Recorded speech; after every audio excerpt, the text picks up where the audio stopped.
Hello friends, आज आपको diamond coaching centre की तरफ से स्टेप्स ऑफ रेस्पिरेशन समझाने वाला हूँ। स्टेप्स ऑफ रेस्पिरेशन बहुत ही अहम है, जो कम बच्चों को पता होते हैं। आज मैं आपको इसको फुल कॉन्सेप्ट दूंगा। इसके 4 स्टेप्स होते हैं। 4 स्टेप्स में पहला होता है ब्रीदिंग, जो मैंने लिखा हुआ है। फर्स्ट में देखें ब्रीदिंग, दूसरा एक्सटर्नल रेस्पिरेशन, तीसरा इंटरनल रेस्पिरेशन और चौथा सेलुलर रेस्पिरेशन। जो सेलुलर रेस्पिरेशन हम पढ़ते भी हैं, जिसमें ग्लूकोज वगैरह बनता है। ठीक है जनाब, अब हम पहले किसको डिस्कस करेंगे? ब्रीथिंग। ब्रीथिंग में क्या होता है? 2 स्टेप्स होते हैं, ब्रीथिंग इनहेलेशन, एक्सहेलेशन। इनहेलेशन का मतलब होता है ऑक्सीजन, यानी एयर को जब हम अपने अंदर लेते हैं तो उसको इनहेलेशन कहते हैं। इनटेक ऑफ एयर, अगर जब एयर को बाहर निकालते हैं यानी कार्बन डाइऑक्साइड वेस्ट गैसेस को, उसको क्या कहते हैं? एक्सहेलेशन कहते हैं। ठीक है, अभी 2 स्टेप हो गए, ब्रीथिंग, इनहेलेशन, एक्सहेलेशन। इसी को कहते हैं ब्रीथिंग। ये फर्स्ट स्टेप्स ऑफ रेस्पिरेशन है। दूसरा स्टेप मैं इधर लिख देता हूँ। दूसरा स्टेप क्या होता है? External respiration. एक्सटर्नल रेस्पिरेशन मैं आपको बता देता हूँ। इसमें क्या होता है, मैं इसकी डेफिनेशन लिख देता हूँ। डेफिनेशन मैं आपको अच्छी तरह समझा दूंगा। यानी exchange of gases between alveoli and exchange of gases between alveoli and capillaries is called external respiration.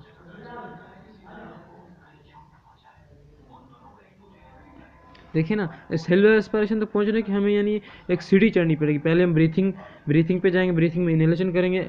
उसके बाद क्या होगा? एक्सटर्नल रेस्पिरेशन होगा। एक्सटर्नल रेस्पिरेशन में क्या है? इन्हें exchange of gases between alveoli and capillaries is called external respiration. देखें, जब हम ऑक्सीजन अंदर लेते हैं, यानी ऑक्सीजन की बात करेंगे, तो ऑक्सीजन अंदर लेते हैं तो ऑक्सीजन एल्वियोलाई में क्या होती है? हायर कंसंट्रेशन में होती है। लेकिन कैपिलरीज में क्या होती है? उधर ऑक्सीजन क्या लो अमाउंट में होती है।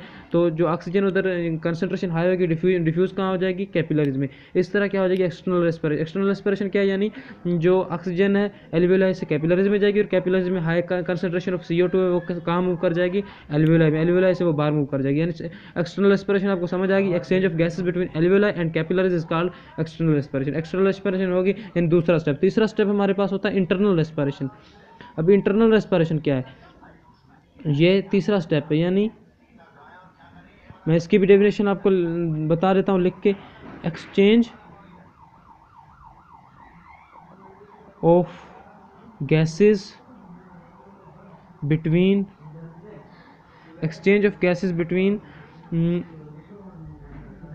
कैपिलरीज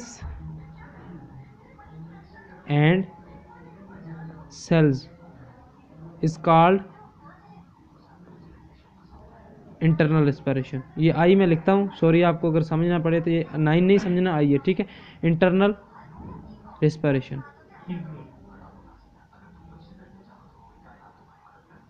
अगर राइटिंग समझना आए तो कमेंट में लिख दीजिएगा, मैं अगली बार इसको ठीक करूंगा।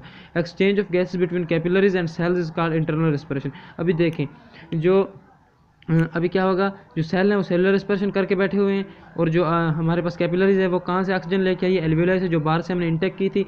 अभी कैपिलरीज में ऑक्सीजन की हाई होगी कंसंट्रेशन, और कार्बन डाइऑक्साइड की कंसंट्रेशन हाई होगी किसमें? सेल में। अभी सेल से कार्बन डाइऑक्साइड आएगी कैपिलरीज में, और कैपिलरीज से ऑक्सीजन कहाँ जाएगी? सेल में, क्योंकि सेल को ज़रूरत है वो रेस्पिरेशन करने के लिए। ठीक है, यानी इंटरनल रेस्पिरेशन क्या है? Exchange of gases between capillaries and cells, यानी सेल्स से कार्बन डाइऑक्साइड टू मूव करेगी कैपिलरीज की तरफ, और कैपिलरीज से ऑक्सीजन हाई कंसंट्रेशन है वो कहाँ मूव करेगी? सेल्स की जानब। तो ये हमारे पास इंटरनल रेस्पिरेशन हो गया। अभी चौथा स्टेप बहुत ही अहम है, यानी सेलुलर रेस्पिरेशन, जिसको हम बहुत ही हमारी जो बुक्स में, यानी 9th की बुक में इसका बहुत तज़किरा किया गया है। Cellular respiration. सेलुलर रेस्पिरेशन क्या होता है? यानी break down of CH bonds जब ब्रेक होते हैं तो वो क्या करते हैं? एनर्जी रिलीज करते हैं।